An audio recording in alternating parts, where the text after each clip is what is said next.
Hi friends, tasty పప్పుచారు ఎలా తయారు చేసుకోవాలో చూసేయండి ఫ్రెండ్స్. ముందుగా కుక్కర్లో పప్పును ఉడకబెట్టుకొని రుబ్బుకొని పెట్టుకోవాలి. చింతపండు నానబెట్టుకొని పెట్టుకోవాలి. స్టవ్ ఆన్ చేసుకొని బగోన్ పెట్టుకొని 2 స్పూన్స్ ఆయిల్ వేసుకోవాలి. ఆయిల్ హీట్ అయిన తర్వాత కొంచెం ఆవాలు వేసుకోవాలి, కొంచెం జీలకర్ర వేసుకోవాలి, ఎండుమిర్చిని కట్ చేసి వేసుకోవాలి. ఇవి కొంచెం ఫ్రై చేసుకోవాలి ఫ్రెండ్స్.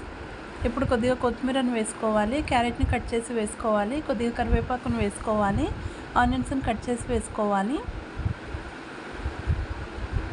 ఇప్పుడు మునక్కాయలను వేసుకోవాలి ఫ్రెండ్స్. ఇలా మునక్కాయలని వేసుకొని మొత్తం ఒకసారి కలిపేసుకోవాలి. ఇలా ఒకసారి మొత్తం కలిపేసుకున్న తర్వాతకి కొద్దిగా సాల్ట్ వేసుకోవాలి ఫ్రెండ్స్.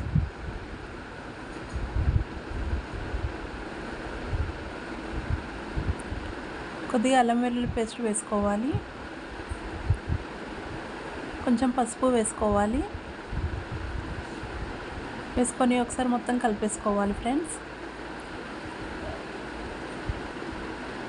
చూడండి, ఇలా మొత్తం కలిపేసుకోవాలి. ఇప్పుడు కొన్ని వాటర్ వేసుకోవాలి. ఇలా కొన్ని వాటర్ వేసుకొని ఒకసారి మొత్తం కలిపేసుకొని మూత పెట్టుకొని ఇవి ఉడికించుకోవాలి ఫ్రెండ్స్. చూడండి, ఒక 10 మినిట్స్ తర్వాత మూత తీసి చూస్తే చూడండి, ఇవి ఇక్కడ కొంచెం ఉడికిపోయాయి.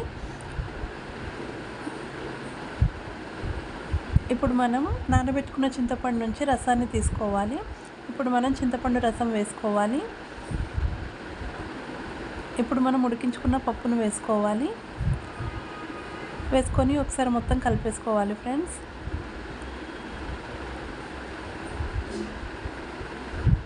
ఇప్పుడు కొన్ని వాటర్ యాడ్ చేసుకోవాలి. ఇప్పుడు రుచికి సరిపడా సాల్ట్ వేసుకోవాలి. వేసుకొని ఒకసారి మొత్తం కలిపేసుకోవాలి. ఇలా ఒకసారి మొత్తం కలిపేసుకొని ఇప్పుడు చారుని మనం మసలబెట్టుకోవాలి ఫ్రెండ్స్.